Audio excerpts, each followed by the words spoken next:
Assalamualaikum warahmatullahi wabarakatuh. Perkenalkan, nama saya Dinajila Azahra. Di sini saya akan menjawab pertanyaan sosiologi. Soal yang pertama adalah sebutkan 3 karakteristik fakta sosial dan jelaskan. Berikut 3 karakteristik fakta sosial menurut Emil Durkheim beserta penjelasannya. Yang pertama, bersifat eksternal terhadap individu. Faktor sosial berada di luar diri individu, artinya aturan, norma, dan nilai sosial sudah ada sebelum lahir dan akan tetap ada setelahnya.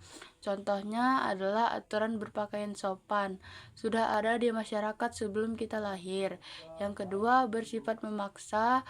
Fakta sosial memiliki kekuatan untuk memaksa individu agar menyesuaikan diri dengan norma atau aturan yang berlaku. Jika melanggar, bisa ada sanksi sosial. Contohnya, orang yang melanggar norma bisa dikucilkan atau dihukum. Yang ketiga, bersifat umum. Berlaku di masyarakat. Fakta sosial bersifat kolektif, bukan milik pribadi, melainkan berlaku untuk banyak orang dalam suatu kelompok atau masyarakat. Contohnya, kebiasaan saling menyapa saat bertemu berlaku bagi semua anggota masyarakat, bukan hanya individu tertentu. Jadi, fakta sosial itu eksternal, memaksa, dan bersikap umum dalam kehidupan masyarakat. Soal yang kedua, jelaskan syarat sebuah tindakan disebut sebagai tindakan sosial. Berikan contohnya dari kehidupan sehari-hari. Sebuah tindakan disebut sebagai tindakan sosial jika memenuhi syarat-syarat berikut. Yang pertama, ada suatu atau makna tertentu. Tindakan dilakukan dengan sadar dan memiliki maksud tertentu, bukan sekadar gerakan spontan tanpa arti. Contohnya, seseorang memberi sedekah karena ingin membantu orang lain. 2. Ada orientasi atau mempertimbangkan orang lain. Tindakan dilakukan dengan memperhatikan keberadaan atau tanggapan orang lain. Contohnya, berbicara sopan karena menghormati lawan bicara. Yang ketiga, ada hubungan sosial atau interaksi. Tindakan itu memunculkan hubungan atau reaksi dari orang lain. Contohnya, guru mengajar dan murid memperhatikan. Keduanya saling berinteraksi.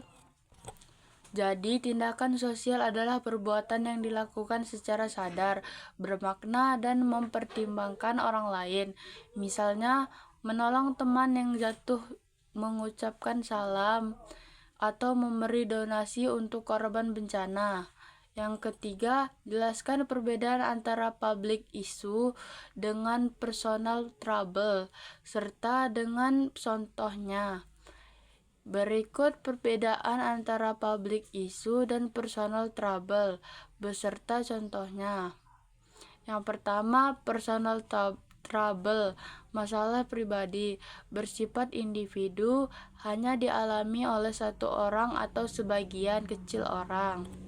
Penyebabnya berasal dari keadaan pribadi, bukan dari sistem sosial. Contohnya, seseorang kehilangan pekerjaan karena sering malas dan tidak disiplin.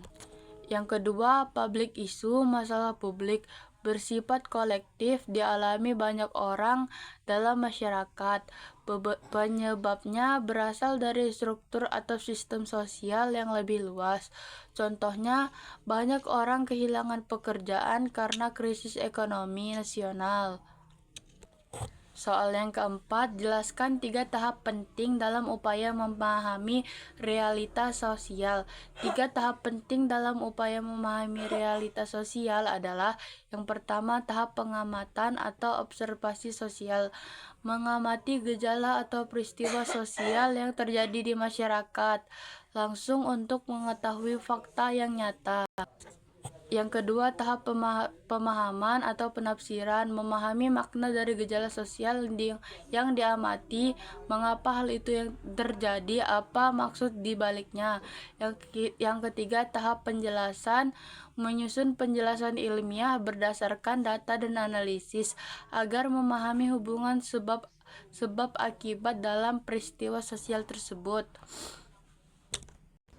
Jadi, memahami realitas sosial dilakukan dengan mengamati, memahami maknanya, dan penyebab akibatnya. Yang soal kelima, jelaskan perbedaan paradigma definisi sosial dengan paradigma fakta sosial, serta jelaskan pengertian fakta sosial material dan non-material. Lalu berikan contohnya.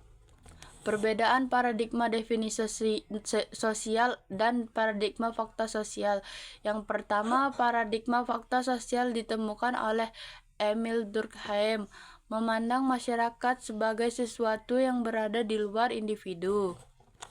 Fokusnya pada aturan norma dan struktur sosial yang mengatur perilaku manusia individu dianggap terpengaruh oleh masyarakat. Contohnya adalah seseorang berperilaku sopan karena norma masyarakat menuntut demikian. Yang kedua, paradigma definisi sosial dikemukakan oleh Max Weber, memandang masyarakat dari makna tindakan individu, fokus pada cara individu memberi arti terhadap tindakannya.